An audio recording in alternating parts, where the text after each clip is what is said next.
болған қуғын-сүргін құрбандары мен ашаршылық тақырыбын айтып отырмыз. Өйткені 31 мамыр өздеріңіз білесіздер, қуғын-сүргін құрбандарын еске алу күні. Бірақ бір мәселе бар, ол жерде қуғын-сүргін құрбандарын еске алу күні деп айтылады да, ашаршылық тақырыбы тағы да жабылып қалады. Біз негізгі бүгінгі тақырыбымызда осы тарихқа деген жаңа көзқарас, жаңа пайым, жаңа түсінік және жаңа саяси баға туралы сөйлессек деп отырмыз. Өздеріңіз білесіздер, енді бұл мәселе осыдан 30 жыл бойы айтылып келе жатқан мәселе, 89 жылдан қозғалып келе жатқан. Білесіздер, 40 миллионға дейін халықтың Советтер одағында қырылғандығын, олар тек қана аштықтан емес, репрессияда, қуғын-сүргіннен, жаңағы 20-20 жылдарда, 33 жылдарда аштықтан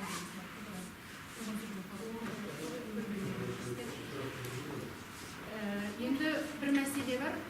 Осыдан 30 жыл бұрын осы аштықтың, немесе ашаршылықтың куәгерлері ағамызда көп еді. Бар еді, ол кісілерді сөйлетіп алуға мүмкіндіктер болған. Қазір күн өткен сайын ол куәгерлер де азайып бара жатыр. Саусақпен санарлықтай ғана. Біз бірнешеуін ғана іздейміз.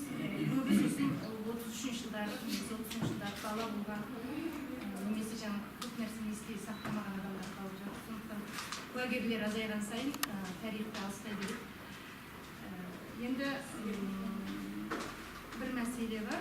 Осы аштыққа саяси баға берілді ме деген. Біз бұл мәселені біраздан бері талқылауға айтып келе жатырмыз. Шетелдік ғалымдардың айтып жатқан мәселелерді тыңдадық.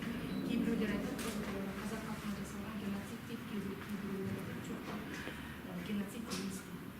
Соған байланысты сіздердің осы салада еңбек етіп жүрген сіздердің пікірлеріңізді білгіміз келіп жатыр. Күннен бастап 31 мамыр шынында қуғын-сүргін құрбандарын еске алу күнін еске салу деп тұрмыз. 92 жылы 31 мамыр аштық құрбандарын еске алу болып белгіленген. Оған себеп өз жалпы жаңадан тәуелсіздік алған уақытта соншалықты көтеріліп көңіл-күй эйфория, халық өзі бұрын тәуелсіздік уақытта жасырын айтып жатқан нәрсе өте күшті. Соны анығына жету үшін сол өздегі парламент комиссия құрған болатын. Біздің белді табысқа қатысты. Олар бір ұзақ әжептәуір жұмыс істетті, кейін қорытындысын жариялады. Қорытындысы жоғарғы советтің төралқасының шешімімен 2 еске шықты.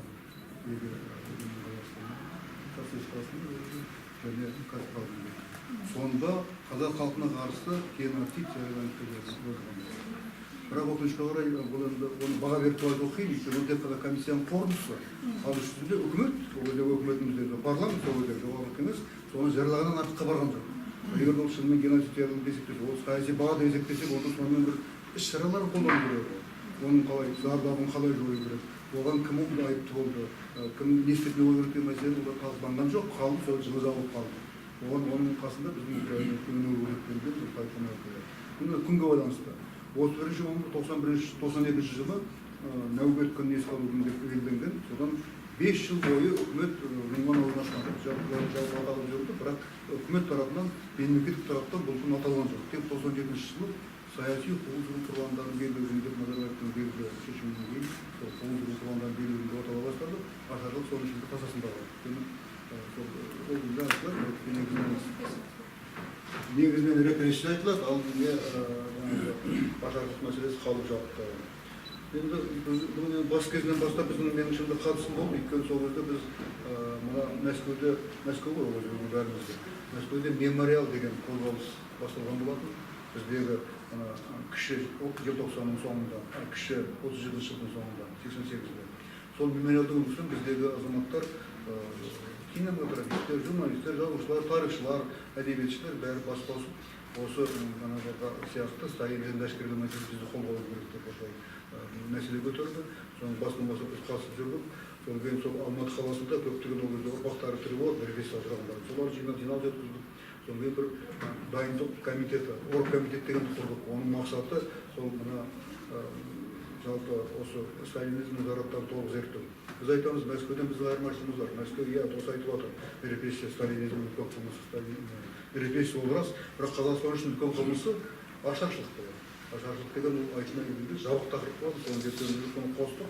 бағдарлама ол кейін әділетін ашылған кейін біз негізгі бағдарламасының бірі болып соны репрессия және ашаршылық содан бері зерттедік ғалымдармен көбін істеп жүр біздің президентіміз мына Санжар қаза тапқаннан кейін Манаш Ақсақалов басқа 10 жылдай басқарды сонда тарих институты журналистің бәрі әдетпен бірге жүрдік та сол ашаршылық мәселесі көп зерттеуге түсті көптеген дөңгелек столдар кездесулер ғылыми конференциялар кітаптар шықты жалпы бұл жаман бізде жаман зерттелген жоқ біз кітаптар зерттедік жөн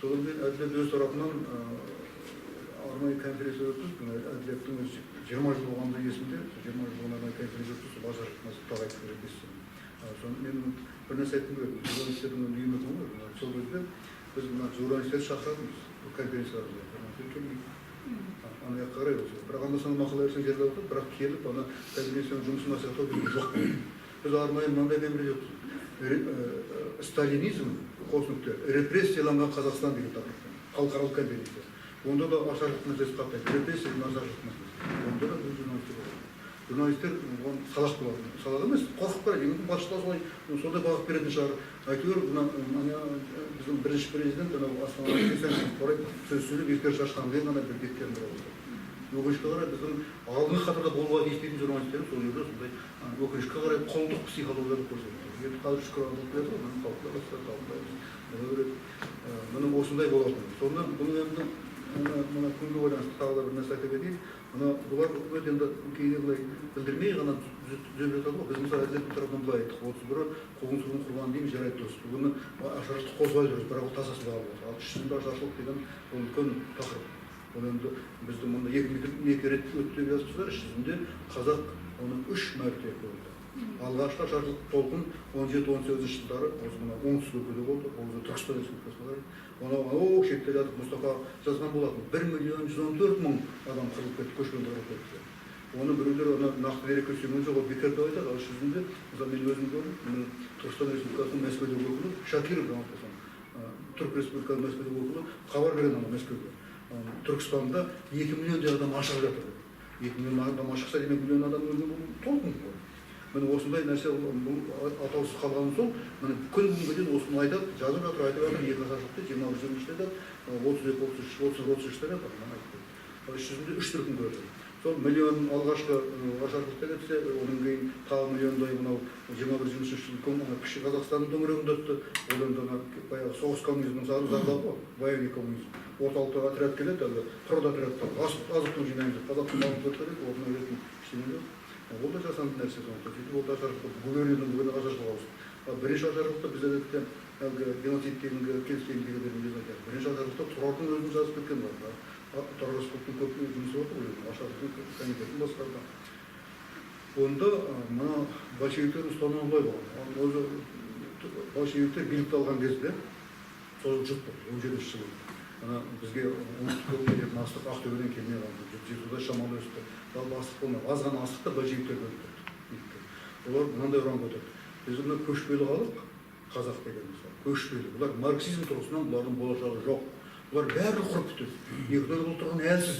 сондықтан бізге оларды емес бізге қызыл әскерді қолдау керек қызыл әскер бізге әлемдік революция жасап береді сонда қазақтың жылқысын қырып алып тамағын беруге қызыл әскер береді ана қазаққа ештеңе береді қазақ қырылып жатыр ана Мұстафаның әйелі Мәриям апай кейін есептерді жазды ғой оқыған болатын сонда 18-дің көктемнен кейін Ташкентте тұрды ғой қазақтар келіп әрең келіп қырылып жатыр не істерін білмей қолыңдағы бірдеңе бересің менің Ташкенттің көшесіне келіп қырылып жатыр дейді өйткені Ташкенттің айналасы толы қазақ еді сонда ашаршылық шығарады осындай қиын кез болады міне осындай кезең мына екі кезеңде де болды үшінші кезең адам айтып жеткісіз онда жасанды демеуге мүмкін емес нәрсе өйткені ол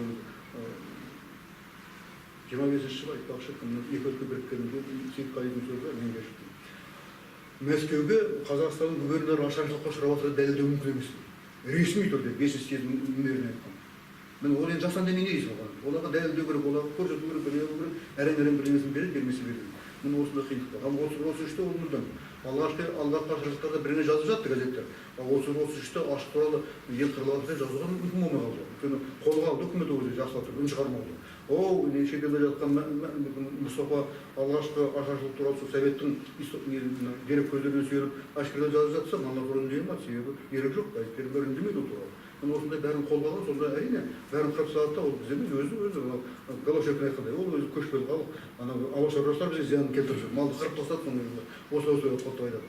Міне осындай кезең болды.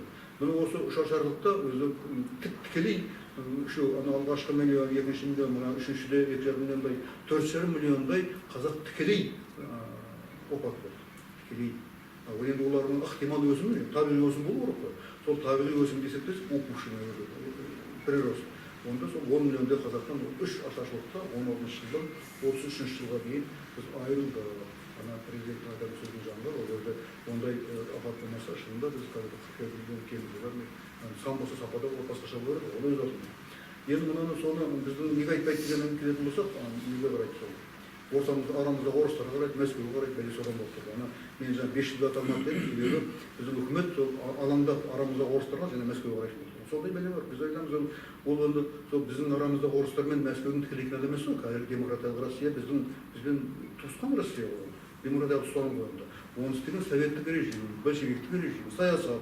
Сондықтан ашкерлеу керек қой дейміз да мысалы. Міне осыны әлі жете түсініп жатқан жоқ. Кеше біздің президентіміз ана сексенбесте айтқанда айтты. Мәселен саясиландырмаңдар деп.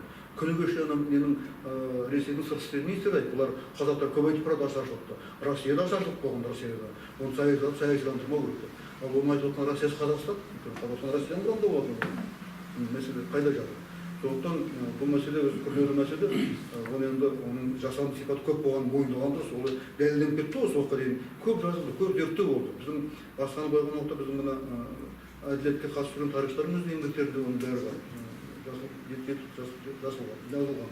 Бірақ сол мойындалмай келеді. Ол мойындалмай келеді бір іштей мойындап, біз ана қайта айтып жазып жатқаннан кейін осы мынандай жазыстар іс жүзінде қазір байып жатыр 2 жылдан бері. Қуғын-сүргін құрбандарын, жоқ, қуғын-сүргін, саяси қуғын-сүргін және ашаршылық құрбандарын еске алу күні болды. Осы күні 2 жыл болды. Сондықтан мынау ескіде ашаршылық қосты. Біз былай деп айтқанда, әділеттің тарапынан. Мына ашаршылыққа дұрыс мән беру үшін 31 мамырдың қарсаңында жұма күндері арнайы аталсын болды. Мешіттерде Құран оқылсын, оқу орындарында кеңес берілсін, ашаршылық арнайы қозғайды. Мұны ол aldın біздің әпсаттар өзі муфти, әпсаттар Ербісәлі. Ол күрекші өзі не берді, жұма намазда түсіндіріп, уағыз оқып. Сол күрекші болды, ол ең қалып қалды. Мен осындай мәселелер болу керек, бірақ болмай отыр ғой. Енді мына бұл мәселеге мән беру мәселе. Бұл енді рас жастар білмейді. Біз енді айтып жүрміз ғой. Жастарды тарихпен тәрбиелеу керек дейді. Осы күні 1 жылдан бері біздің бірінші президенттің атақты мақаласын басшылыққа алып жүрміз. Жаңғыру, тағы жетістіктері даланы береді. Іс жүзінде жаңғыру, жаңару, сананы жаңарту, сол мына репрессияны аша бастады. Осы әділеттің алғашқы мүсіргеннен бастап тұрды. 89 жыл құрылдық біз. Содан бері осы мәселені көтеріп келдік. Өйткені тарихқа жаңаша қарау, тарихқа сын көзбен қарау. Ол маңызды мәселе. Ол тарихпен тәрбиелеу. Сондықтан сол арқылы бізге өзіміздің кім екенін түсіну болады. Біздің арамызда халықтар да біздің не сен қазақтар айта бересіңдер. Біз де осы жердің тұрғынымыз деп соғады. Ал сен тұрғыны болсаң тұрғыны бол, бірақ сен қалай келдің? Сен жаман түрде болса да сен қазақтың қырылуына, қазақтың мәдениетінің шектелуіне, тілінің шектелуіне бәріне сен ата болған келді, сол жаман түрде болса әсер етті. Өзі істеді демейді, бірақ саясат атып кетті. Бірақ сен соны түсіну керек қой. Олар келді, арамызға келді, оны қасықтың бәрі өтіп атты, бірақ оларға ешкім тарихты айтқан жоқ. Қазақтың сүйегінің үстінде саяси орнататын деген біреу ауызы қалған. Енді соны бүгінгі саналы ұрпақ түсіну керек қой. Ол үшін насихат керек. Міне 30 жыл біздің насихатымыз жетпей жатыр. Әділет өзінше жұмыс істеген бір қоғамдық ұйым, онысында жиналыс қосында 30-40 жүз адам келеді, басқа ешкім білмейді, газеттерінде оған назар аудару шамалы, сондықтан бұл елге таралу нашар болып кетті. Бұл енді насихатталуға тиіс нәрсе, елге жету керек нәрсе, халық тарихпен тәрбиелесіп, халықтың үкімет айтатын бірлігі арта түседі сөз жоқ. Қызмет етіп, сондықтан да бұны білейік. Ары қарай тағы қазір. Жарайды, рахмет.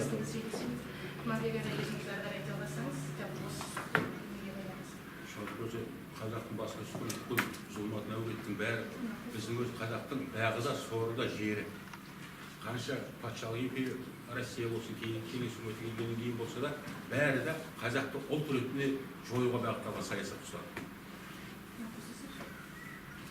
Тіпті жаңағы Бейбітаға жаңа көп нәрсені айтып кетті ғой. Жаңағы 32 жылы Ораз Исаев Сталинге телеграмма соғады. Халық қырылып жатыр, ана ұлы рұқсат беріңіздер деп. Қазір телеграмманың көмісіп болған телеграмманың мәтіні бар бізде. Сонда айтады, ана уласаңдар дейді, жауапқа тартыласыңдар. сонда халық қырылып жатқанда қазақ халқын аңға да бағаламаған ғой, мал ретінде де бағаламаған. Бұл деген қазаққа деген ішінде де қазақты ұлт ретінде жоюға бағытталған саясат болады. Жаңа мына күнге келетін болсақ, жаңа айтып кетті, ашаршылық және саяси қуғын-сүргін құрбандарын еске алу күні болады. Енді қазір қасірет күні қылу керек деген әңгіме шығып жүр. Яғни ашаршылық тағы біреулер не көтеріп жүр мәселе. Ашаршылық құрбандарын еске алу, қасірет күні деп және саяси қуғын-сүргінге ұшырағандар құрбан. Ал менің ойымша, пікірімше, осының бәрін басқарып жатқан үлкен саясат. Үлкен саясат қай бір жүйе болмаса, солардың саясатының кесірінен қазақтар осындай қырғынға ұшырап отыр. Сондықтан шынында жаппай алып, жаңағы ашаршылық және қуғын-сүргін құрбандарын еске алу күні сирек қасірет күні деп белгіленсе. Сонда бір күнде бірге бәріміз жеке бөліп әр күнді белгілей беруіміз онша дұрыс емес сияқты. Ал енді біздің енді осы сол бастан өткен тарихты қалай бағалап келе жатырмыз. Тарихшыларымыз зерттеп жатыр. Әділет қоғамының өзі істеп жатқан қаншама жұмыстар бар. Журналистер жазып жатыр, жазушылар жазып жатыр, әжептәуір. Бірақ билік тұрғысынан осыны қолдап көтеріп әкетейін деп отырған билік жоқ. Мен мысалы бірнеше мысал келтірейін. 2000 жылы Нұрсұлтан Назарбаев қол қойып берген жоба бойынша мынау НКВД-ның үйі Наурызбай баты 108-ші көше, Қарасай баты көшесімен қиылысқан жер атақты НКВД үйі. Сол үй ауласындағы ішкі түрме атақты. Сосын алдындағы Наурызбай батыр Чайковский көшесі мен Наурызбай батырдың көшесіне дейінгі аллея және анау саябақ. Қарағай саябағы дейді, қазір ашаршылық құрбандарына ескерткіш қойылған. Сол Қазақстандағы саяси ашаршылық және саяси қуғын-сүргінге ұшырағандар мұражайы болу керек. Сол бойынша 2000 жылы наурыз айында қол қойған. Содан 2003 жылы Крапонов облысының әкім сол ақша бөліп музейдің бірінші кезеңін ашты. Бірінші кезеңін ашып жатырмыз. Жұмыс енді басталып жатқан кез. Содан 2004 жылы аяқ астынан мен іссапарға келіп қайтып келсем, аулада қарсылық көрсетіп барсам, ішкі түрме бұзылып жатыр. Анау тарихи, нағыз тарихи бар ғой. Біз кейбір анау революционердің біреудің қайраткерімізді түймесін тауып алып, костюмін тауып алып, анау керемет тарихи жәдігер дейміз. Ана жерде бұл қазақтың қаймағы қамалы, айлар азапталып, көрмеген қорлықтар жоқ. Содан айғайлап барсам, жаңа қиынды өз сенбі күні болады. Содан керегіне газетке жазып жүріп, жартыламан шақтап қалды. Оның өзі кәрі, мына қиынбының ұлттық қауіпсіздік комитетінің спорт жаттығу орталығы соны ауласына алынды. Ал енді мына тұрған мұражай ғимаратты жаңа үлкен ғимарат. Сонда бірінші кезеңі басталды, жұмыс жақсы жүріп жатыр. Зұлмат деген анда-санда газет шығара бастады, зұлмат репрессия деген. Енді жұмыс қызып келе жатқан кез 2005 жыл аяқ астынан осы жаз айында мынау жекешелендер үйде жатқан әңгімесін. Әкім Иманғали Тасмағамбет әкімшілікке келдім, Тасмағамбетке жібермейді. Аппараттың басшысына кірдім. Қайрат Жаңаберген. Содан осындай мәселе, бұл кісінің елбасының қол қойған құжаты бар, бұны жекешелендіруге болмайды. Ішкі саясат басқармасының басында жас жігіт еді, оған кіріп айтты. Сонымен керегінде келесі хабарласқанда, ол тарихи ғимаратқа ешкім тиіспейтін болды дейді. Бірақ осы күздің екі жігіт жас жігіт келді, қолдарында қағаз, мынау біздің жеке меншігіміз босатты. Содан ғимараттан айырылып керегіне музейіміз, мұражайымыз жабылды, біздің жұмысымыз тоқырауға ұшырай бастады. Республикалық саяси қуғын-сүргін қауласынан. Сөйтіп жүрсек те босатпай айту соның ішінде бірдеме ол жұмыс істеп келе жатқан. Енді келіп, ол өзі бірнеше қолдан өтіп. Бірнеше қолдан өтіп бар. Алдыңғы жылы бұны алады да, мына Башкевичтің тобы дейді, еврейлер. Солар сатып. Оны ести сала, өзі мен содан бері мен 13 жыл бойы президентке жазам, үкіметке жазам, депутаттарға жазам, бәріне анау президент аппараты үкімет үнтін, үкімет алады да менің хаттарым бәрін неге жібереді. Алматы қаласы. Алматы қаласы әкімдігі маған жауап береді, ол ғимарат жекешелік кетті. Мен оларға айтамын, сіздер тарихи ғимарат неге жекешелік істейді? Жауап. Осымен міне 14 жыл сонымен күресіп келе жатырмыз. Ең соңғы мәселе осы былтыр мына қазан айында біз қоғам қайраткерлерін жинадық. Бірақ тағы да қазақтың осы жерде өз тарихын өзі қорғап қалай алмайтынын көрсетейді. Мына Абай атындағы педагогикалық университет 80 жылда ма болды екен? 90 жылда. Соған бардым, бүкіл зал толып отырған халық, соның алдында өзім сөз сөйледі. Ертең осындай шара өткізейік, анау тарихи ғимарат, соны сақтап қалуға бәріңіз зиялы қауым бар, студенттер бар, келіп ат қосыңыздар, ат салсыңдар деді. Қаншама жастар ұйымдарына бардым, осыны қолдаңдар деді. Желтоқсандықтар ғана келген. И мен бір 10 шақты келді шығалым. Сонда бүкіл қазаққа қанша жазып, газетке жазар, теледидардан сөйлеп, кей кезде не түсіпті, Жұмабек Ашол тікелей эфирге жіберіп болуы керек. Сонда біздің өзіміздің басымыздан осыншама қасіретті өзіміз бағаламай отырсақ, өзіміз қолдамай отырсақ, бізге сырттан келіп бір бірдеме жасап беремін. Мысалы үшін сол елбасының өзінің Нұрекеңнің қай жылы айтқанын білмеймін. Сендер немен ашаршылдық қоймайсыңдар. Басқа да халық қырылған. Ол туралы айта бермеймін деген сөз. Содан кейін мені қазақ телевидениесі шақырып как раз Астанаға бара қалады. Мен цифрлап жылдар міне тарихшылардың берген мәліметі бойынша қазақты қандай қырылғанын айтып бердім. Осыны көтермегенде кім көтереді? Шынында тақырып өте өзекті тақырып. Себебі жаңағы айтылып отырған репрессияда айтылып отырған ашаршылықта бұл біздің өзіміздің қазағымыздың басынан өткен тарих. Ол тарихты қалай қылғанда да ұмытуға болмайды. Енді жаңа баға беру мәселесі, оны қалай еске алып жатырмыз деген мәселелер әрине біраз айтылып жатыр. Өкініштер, реніштер. Негізінде мынау ашаршылық кейін тәуелсіздік алғаннан кейін ашыла бастады ғой. Бірақ бала кезімізде біз естідік үлкен шешелерімізден. Менің кәрі шешем болды, сонда жаңағы нанның ұнтағын бүйтіп тастамайтын, жаңағы айтатын, нанның киесі атады. Бір әйел, біздің жақта біз батыс өңіріндеміз, Тайшаған деген құмда, ол жақта Саршұнақ Балпақ деген бір тышқан болады. Өз семіз ініне қашып кіре алмай жатады тарбаңдап. Соған жаңағы екі баласымен тұзақ құрып отырған екен. Сонда Құдай мен не жазды, кешке дейін жаңа тышқан шықпай қойған, ақырында екі баласымен ана әйел өліп қалған. Егер тышқан шықса, соны бірден не қылатын болады. Сосын мынау жаңа нәубет болып кетті ғой, айтылып жатыр. Бұл негізінде қазақтың басына түскен қасірет. Жаңа геноцид дейміз бе, басқа дейміз бе, бірақ шынында халықтың басына біреу жаңағы бұл табиғаттан келетін жод, қуаңшылық, боран, сосын жаңағыдай тағы басқалардан болатын, бай бір жұттық дейді, содан болатын шығар. Ал екіншісі бұл жаңағы адамдардың бір-біріне деген жаңағы кесірінен болатын, кесапатынан болатын нәрсе. Яғни қызылдардың кезінде жаңағы отырықшыландыру және ұжымдастыру науқанын жүргіземіз деп қолдан жасап алған қасірет. Міне оның бәрі де екеуі де қазақтың басына түсті. Мына жұрт жеті ағайынды дейді, 21-ші жылғы аштықта Аққоян жұрты дейді, ол кезде жаңағы қатты боран болған. Сол жылы жаңағы мал тиімдей алмай қалған. Және жазында қуаңшылық болған. Міне осының бәрі қосылған кезде халық аштыққа ұшыраған. Ал енді жаңағы 33-ші жылғы аштықта бұл енді жаңағы тікелей мына саясаттың нәтижесінде болған аштық себебі ұжымдастыру және бұрын неге отырушылар икемі жоқ, тек қана мал шаруашылығымен жүрген көшпелі, енді көшпелі дейміз ғой, жартылай көшпелі, негізінде таза көшпелі болған жоқ қазақта. Көшпелі енді отырыш түйреткен кезде бұл бұрынғы дәстүрлі өзінің несінен айырылып қалды. Естеріңізде болса, осы күні кеше мына кеңес үкіметі құлаған кезде біз жаңа бір-бірін экономикалық дәстүрінен айырылған кезде қандай болды 90-шы жылдары? Иә, халық бос кете жаздады ғой. Сол сияқты сол кезде де жаңағы экономикалық байланыс дамып тұрған жүйелі шаруашылықты қиратқасын, әрине оның орнын ішін ауыстырған, содан келді де жаңағы халықтың малы қырылды. Халықтың малы қырылды. Қырылмаған жаңағы комиссия тартып алды. Одан қалған жаңағы ет, сүт, тағысы да толғыртқан неше түрлі салықтардың нәтижесінде оған кетті.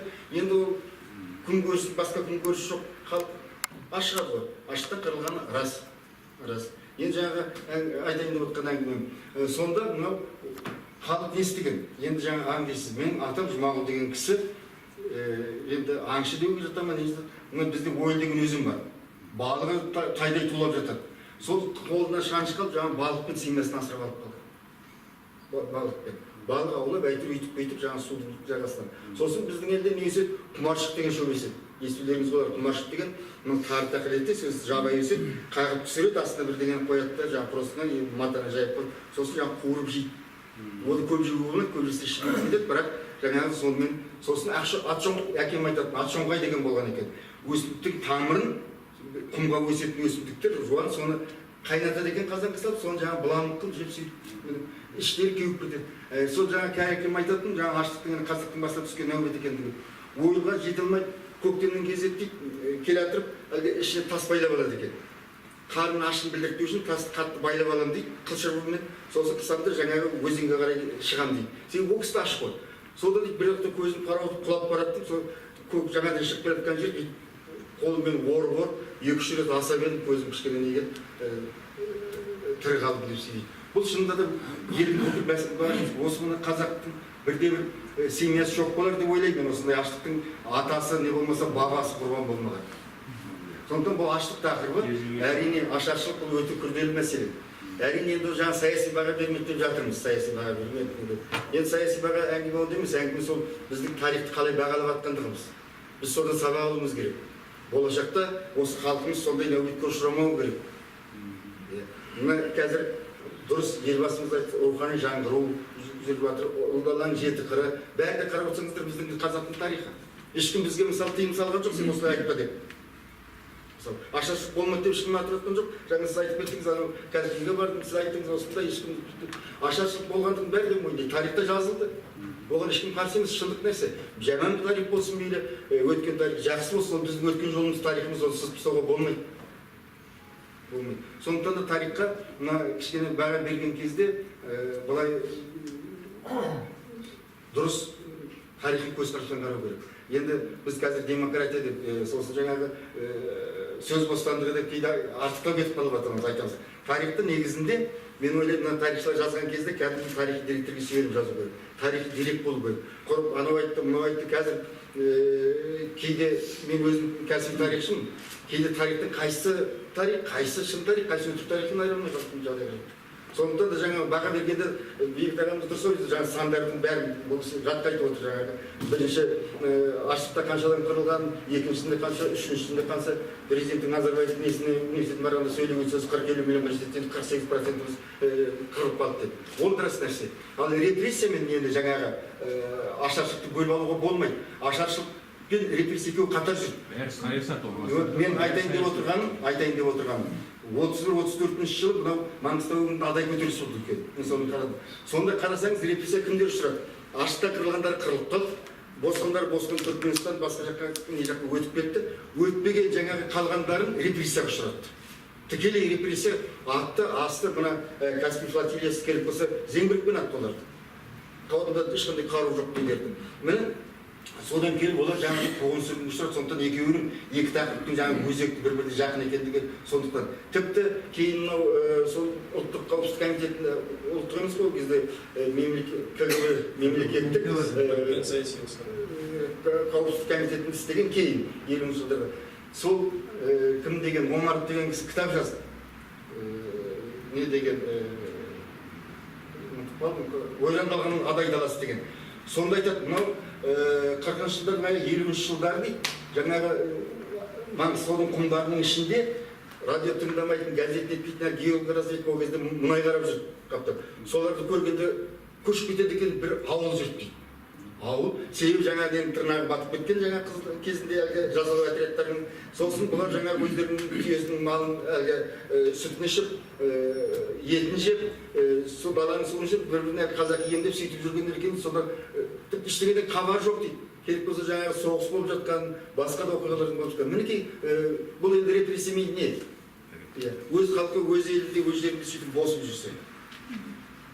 Сондықтан да мына бүгінгі тақырып өте өзекті тақырып. Алдымызда 31-ші мамыр қуғын-сүргін және ашаршылық құрбандарының күні келе жатыр ғой. Сондықтан өте дұрыс екен деп ойлаймын. Бұны әрине айтпай жүрген жоқ тарихшылар. Студенттер қауымына сабақ берілген кезде де айтылып жүр. Бұлай да айтылып жүр. Газет журналдарда жан-жақты айтылып жатыр. Бәрі зерттеліп айтылып жатыр. Енді тек қана жаңағы біздің еске алу, сосын кішкене саяси бұған жаңағы мемлекеттік тұрғыда баға берілсе деп дұрыс айтады. Мемлекеттік тұрғыда осындай болсын. Осы деп жаңағы нақты бір нәрсе қойылмаса, әңгіме көбейе береді. Әңгіме көбейе береді. Рахмет. Аза тұту дегенге байланысты ол кезінде Жас Түркістан журналында біздің шетелдік қандасымыз Хасан Оралтай ағамыз сол мақала жариялаған болатын. Ол кісі Қазақстандағы кейбір түсініксіз істер деген айдармен Жас Түркістан журналында үнемі өзінің Қазақстандағы түсінбейтін өзінің пікіріне жаңағы сыймайтын дүниелерді жариялап отырды ғой. Соның бірінде осы соғыс күні ма, жеңіс күні ма, аза тұту күні ма деген мәселені көтерген болатын. Ол енді шетелдік қандасымыздың өзіндік пікірі, бірақ енді бұл жерде мына қуғын-сүргін құрбандарын ашаршылықпен ол жеңіс тақырыбын араластырудың қажеті жоқ, ол жеңіс тақырыбына байланысты болған. Жалпы мынау ашаршылық құрбандары мен қуғын-сүргін құрбандарын еске алып, алда тұту ұлттық қаралы күн ретінде, аза күн ретінде ондайды жасап еске алып отырсақ, ол орынды болады деп ойлаймын. Оның ешқандай несі жоқ. Енді жаңа Бейбіт ағамыз айтты ғой, мына саяси баға дегенге байланысты. Жалпы бізде мемлекеттік деңгейде сол баға берілу мәселесі ғой. Мына Украинада Голодомор деп баға берілді мысалы. Енді осы біздің Қазақстанда ашаршылыққа байланысты осы әлемде қандай көзқарастар бар? Соғында кішкене тоқталып өтіп, шын мәнінде мына бірінші мәселеге тоқталайық, геноцид болды ма, болған жоқ па деген. Мына соңғы кезде біздің бұқаралық ақпарат құралдарында мына Американың Йелс университетінің докторанты болып, сол кейін осы Қазақстандағы ашаршылық тақырыбында докторлық диссертация, PhD докторлық диссертация қорғаған Сара Камерон деген менің замандасым, менің құрдасым. Сол қыздың сұхбат алып, осы ашаршылыққа байланысты пікірлерін көп жариялап жүр. Сонда ол Сара Камерон, мына Голощекин болсын, Сталин тарапынан болсын, орталықтың тарапынан тікелей қазаққа қатысты геноцид саясаты болған жоқ.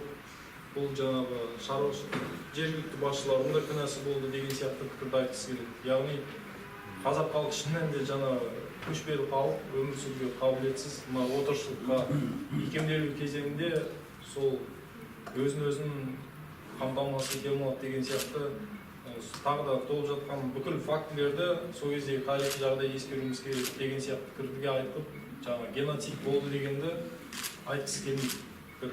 Сонымен қатар мына германиялық Роберт Киндлер деген жігіт зерттеді. Ол жігітті үлкен монография шығарды ашаршылық тақырыбына қатысты. Сонда ол Сара мен Роберт екеуі бір жылда келген, мен әлі есімде, ол кезде менде күн сайын біздің Қазақстан Республикасы президентінің архивінде отырып жұмыс істедік. Бірге отырдық, олармен бірге түсі ас жедіміз, сол кезде де әңгімелестік. Әсіресе ана Роберт Киндлер ненің бәрін жинайтын, қазақтардың жаңа бір-бірін етін жегендегі фактілердің бәрін кешке дейін соны жинайтын. Ана архивтегі Қадыр Мұрзанов ағамыз сол кезде айтатын, ана кешке дейін соны жинайды, бермеймін десең де қоймайды, жаңағы соны жинайды. Міне сонда олар қандай мақсатпен оның бәрін жинайды деген сияқты.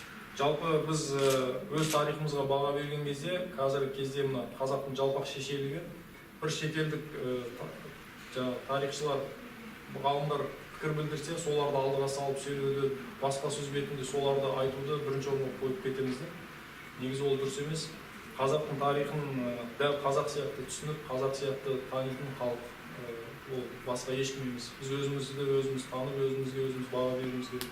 Мен 2015-16 жылдары Шотландияда Берлин қаласында болдым. Сонда Қазақстандағы ұлтаралық мәселелерді зерттеумен біршама айналыстым. Сондағы бір тақырыбымыз біздің зерттеген тарихты қайта интерпретациялау және оның Қазақстандағы ұлт құрылысына қатысы деген тақырыбымыз.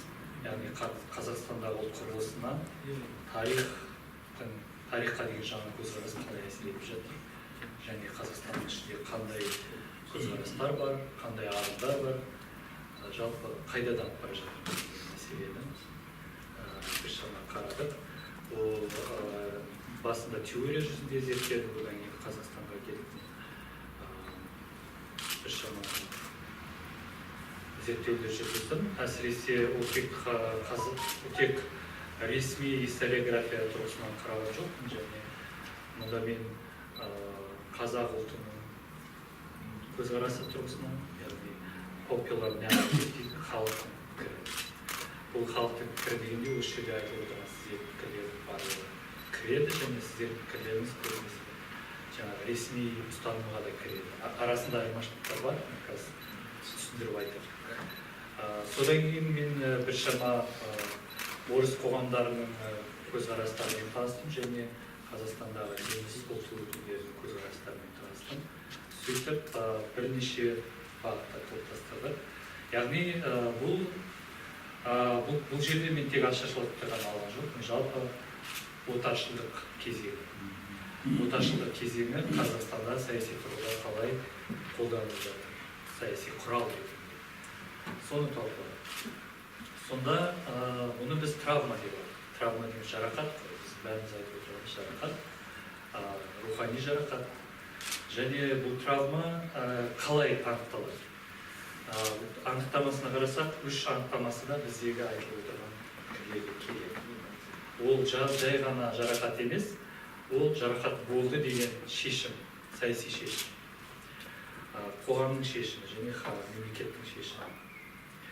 Және оның ұлттың қасиетті тарихына, қасиетті өміріне, ұлттың өзегіне кері әсер етуі. Оны сіздер айтып отырған жаңа демографиялық мәселелер, басқа мәселелердің бәрі көрінеді. Біздің ауыл шаруашылығы басқа тұрған бізде үлкен құлдырау болды.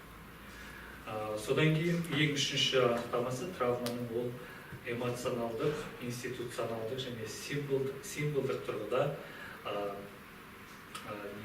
өтем. Геноцид деп тану дегенді айтқан кезде біз сол өтем туралы, қаржылық емес, жалпы мойындау. Геноцид деп мойындау. Сонда біз қарасақ, бұны біз жарақат деп мойындай аламыз, және осы жарақатқа қатысты бізде түрлі көзқарастар бар.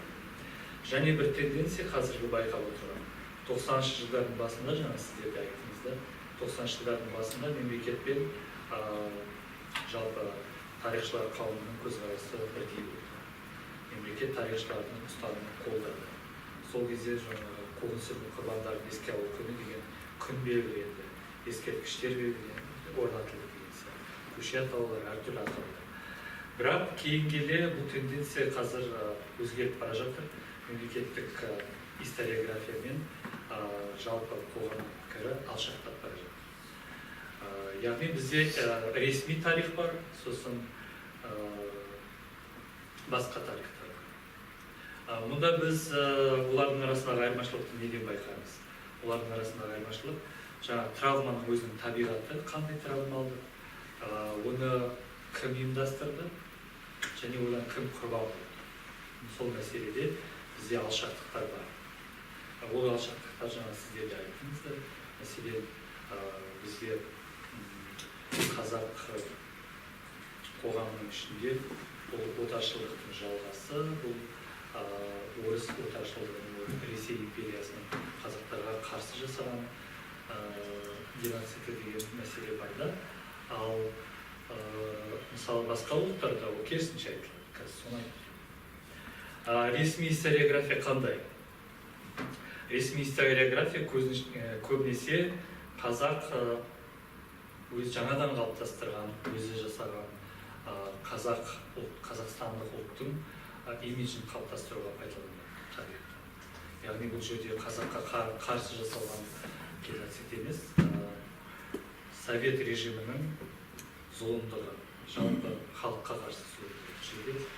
Қандай бір этносқа, ұлтқа, мемлекетке қатысты жоқ. Яғни соның аясында мемлекет, қазіргі режим, қазіргі басшылық әдемі етіп көрсетіледі. Бізде ондай жоқ, бізде ешқандай қуғын-сүргін жоқ, бізде бәрі жақсы.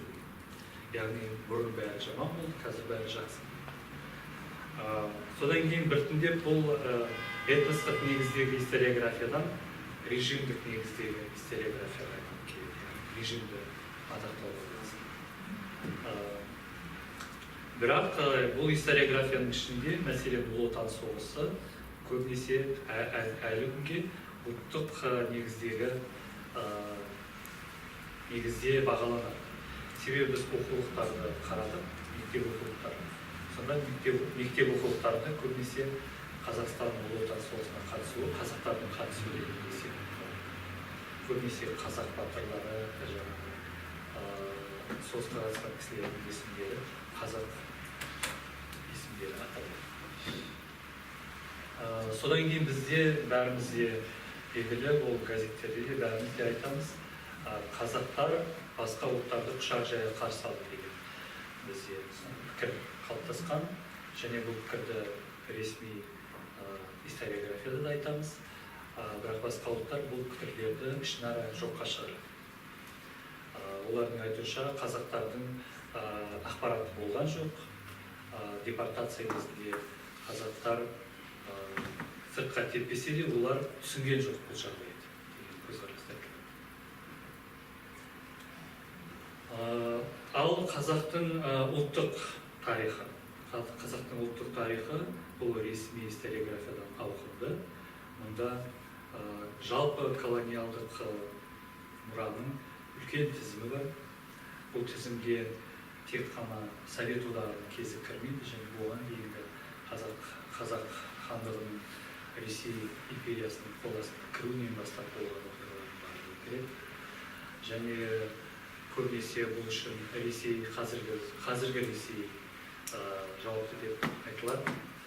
Және